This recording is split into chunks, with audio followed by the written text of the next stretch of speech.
Well, good evening. I'm joined by Police Commissioner Ray Kelly, Manhattan District Attorney Cy Vance, David Cohen, Deputy Commissioner for Intelligence, and Adam Kaufman from the DA's office. He is the head of the Investigations Division.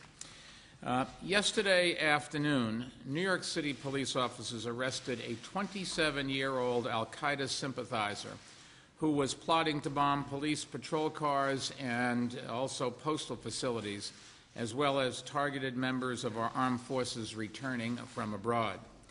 Jose Pimentel, P-I-M-E-N-T-E-L, of Washington Heights, which is in the northern end of Manhattan, faces terrorism-related charges that District Attorney Vance will discuss in a moment. Earlier today, I also described this case to U.S. Congressman Pete King, the chair of the House Committee on Homeland Security, who has long been a champion of federal support for the NYPD's counterterrorism efforts. The NYP Intelligence Division did outstanding work in tracking this individual and containing the threat he posed to the city.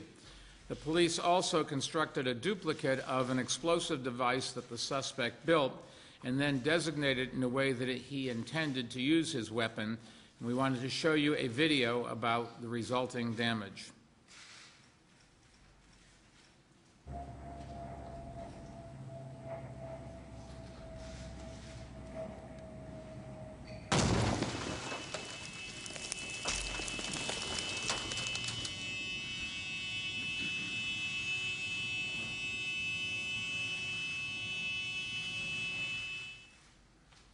I should point out that our staff briefed the governor's staff on this earlier this evening, and I've asked Commissioner Kelly to discuss this case in greater detail, but first let me make these observations.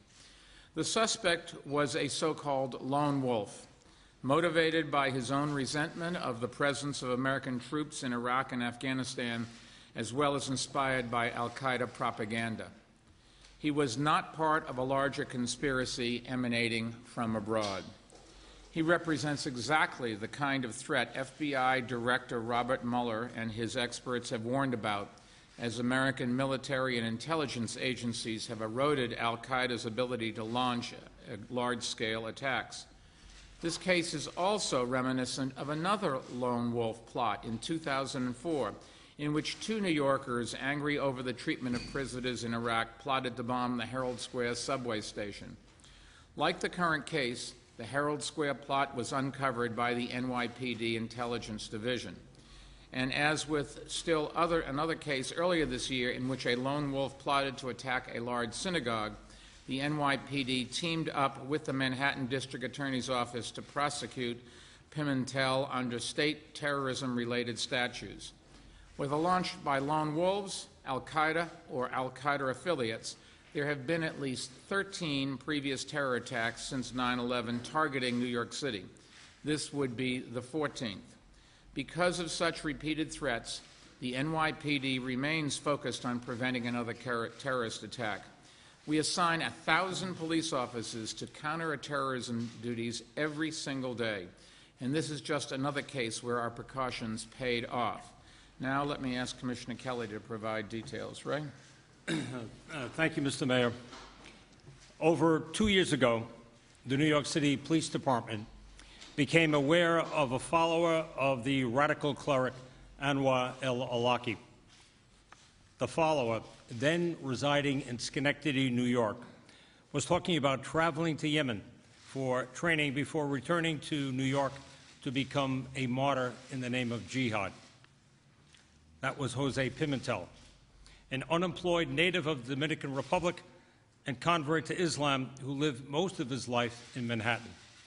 Pimentel is a U.S. citizen.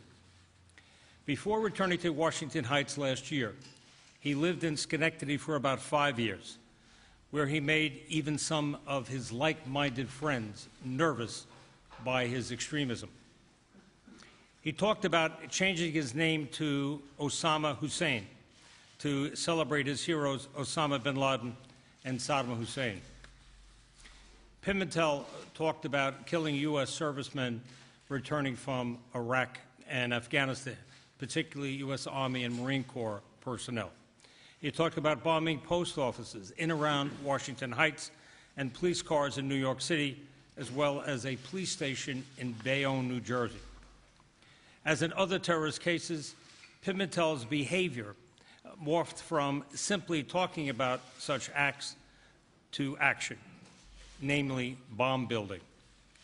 Pimentel followed instructions from Anwar el-Awlaki's Inspire magazine to first acquire the bomb-making materials and then assemble them. He relied on a particularly notorious article called How to Make a Bomb in the Kitchen of Your Mom. Pimentel acquired the readily available ingredients from Home Depot and other stores, being careful not to make all of these purchases from any one location at the same time. He wanted to avoid raising red flags. He used elbow joints, customarily used to join two pipes, as the main housings for the bombs. Right here is an elbow joint. This is what one bomb looked like. In the car explosion that you saw, there were 3 of these. He made 3 bombs. This small size can do that damage, and here's the clock that would ignite it. He also planned to affix nails to them as additional shrapnel. Pimentel planned to make 3 bombs to begin with, as I said. He had already drilled holes into the elbow joints to accommodate timing devices when emergency service police officers entered an apartment in Washington Heights at 3:30 yesterday afternoon. They were accompanied by NYPD bomb squad and intelligence division detectives who took him into custody without incident. The NYPD has been keeping track of Jose Pimentel since May of 2009, when he talked about violence, and more intensely in recent weeks as he acted on it. We had always planned to take him into custody before he could detonate a fully operational bomb. We did not want him to trigger it, even accidentally, and put neighbors and others at risk. That's why we had emergency service officers standing by to take down the door if necessary. Pimentel planned to test the effectiveness of the bombs by planting them in mailboxes and detonating them. Once his bombing campaign began, Pimentel said, the public would know that there were mujahideen in the city to fight jihad here. As the mayor indicated, Pimentel was a lone wolf. As you know, there have also been plots against since 9/11 directed against the city by Al-Qaeda Central and its affiliates, including one to take down the Brooklyn Bridge and to bomb the subway system. We keep a 360-degree perimeter as a result, looking for Al-Qaeda Central, its affiliates, or lone wolves to return here to kill more New Yorkers. We remain the nation's financial capital. We remain its communications capital, and a world stage on which terrorists can get the most bang for the buck. Thanks to the outstanding work of the officers involved and support from the district attorney, the buck stopped in Washington Heights yesterday afternoon. Mr. Mayor. Commissioner, thank you. I'd like to now ask District Attorney Vance to comment on the case. Sir? Thank you, Mayor, Commissioner Kelly, Chief Cohen, ladies and gentlemen. The safety of our citizens is the primary responsibility of any district attorney. And for the Manhattan District Attorney's Office, that job must include a commitment to and an expertise in terrorist threats, both abroad and at home. Manhattan, as the Commissioner said, is the symbol of much that terrorists hate about the West, and this city, our home, will continue to be a target in the years to come. We are fortunate to have a police department that has risen to the challenge of addressing a global threat that focuses on our city. And we support Ray Kelly and the NYPD in addressing that threat. In combating this terrorist threat, as we all know, without special vigilance, the results will be deadly. Our office today filed charges against Jose Pimentel of Manhattan for conspiring to build a bomb for terrorist purposes and for possessing a weapon, a pipe bomb, that he is alleged to have intended to use to wage his campaign of violence. The defendant stated his belief in violent jihad and harbored a violent ideology. And you could see that from his website, True Islam. He posted articles on Osama bin Laden, discussed the duty of every Muslim to wage war against the West, and identified himself with terrorist organizations. He was a reader of al-Qaeda's slick online magazine, Inspire, and inspire him it did.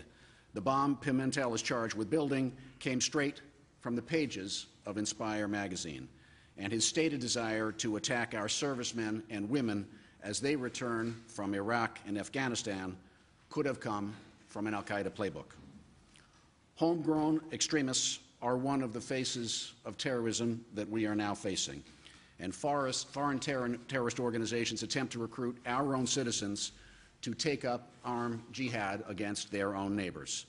The threats against us change constantly, and our challenge in law enforcement is to balance vigilance and preparedness against the preservation of liberties that define who we are as a civil society. And to do this, we will employ the tried and true techniques that have served us and our office for decades. We follow the rule of law, and we act aggressively but responsibly. In the fight against a shifting and difficult to identify local terror threat, there is an important role to play for local law enforcement and prosecutors working in coordination with our federal counterparts, which we did in this case. And we'll continue to work within the law and employ all the tools available to us to prevent a local terrorist attack and to keep our citizens safe.